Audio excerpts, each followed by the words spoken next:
திருப்பரங்குன்றம் சுப்பிரமணிய சுவாமி கோவில் பங்குனி திருவிழாவை முன்னிட்டு நடந்த திருக்கல்யாணத்தில் திரளான பக்தர்கள் கலந்து கொண்டு சுவாமி தரிசனம் செய்தனர்.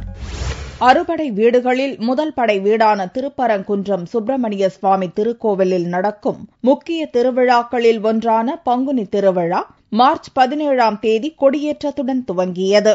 இத்திருவிழாவின் 11ஆம் நாள் நிகழ்ச்சியாக வியாழனன்று பட்டாபிஷேக விழா நடந்தது. இதைத் தொடர்ந்து விழாவின் முக்கிய நிகழ்வான திருக்கல்யாணத்திற்கு மதுரையிலிருந்து வெள்ளிக்கிழமை காலை மீனாட்சி சுந்தரேஸ்வரர் புறப்பாடாகி திருப்பரங்குன்றம் வந்தனர். கோவிலின் 6 கால் பீடத்தில் மீனாட்சி சுந்தரேஸ்வரர் முன்னிலையில் அக்னி வளர்க்கப்பட்டு முருகன் தெய்வானையாக சிவாச்சாரியார்கள் வேடமிட்டு நிற்க திருக்கல்யாண வைபவம் துவங்கியது. ஒருவருக்கொருவர் 3 முறை மாலை மாற்றிவிட வேத மந்திரங்கள் முழங்க மங்கள இசை ஒலிக்க பல்லாயிரக்கணக்கான பக்தர்கள் மத்தியில் முருகன் தெய்வானை திருக்கல்யாணம் நடந்தது.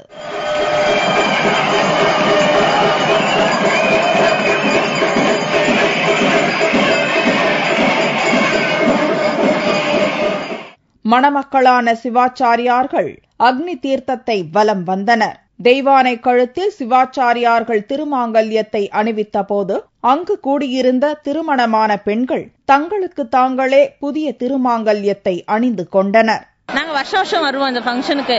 எல்லாரும் பார்க்க வேண்டியது, மனசுக்கும் ரொம்ப சந்தோஷமா இருக்கும். எல்லாரும் ஒண்ணு சேர்றதுக்கு, சொந்தக்காரங்க எல்லாரும் ஒண்ணு சேர்றதுக்கு இது ஒரு விசேஷமா எடுத்துக்கலாம். இத பாக்குறதுக்கு 1000 கண்கள் வேணும். இத பாக்குறதுக்கு ரொம்ப கண்கொள்ளா காட்சியா இருந்தது. பாக்குறதுக்கு ரொம்ப சந்தோஷமா இருக்கு.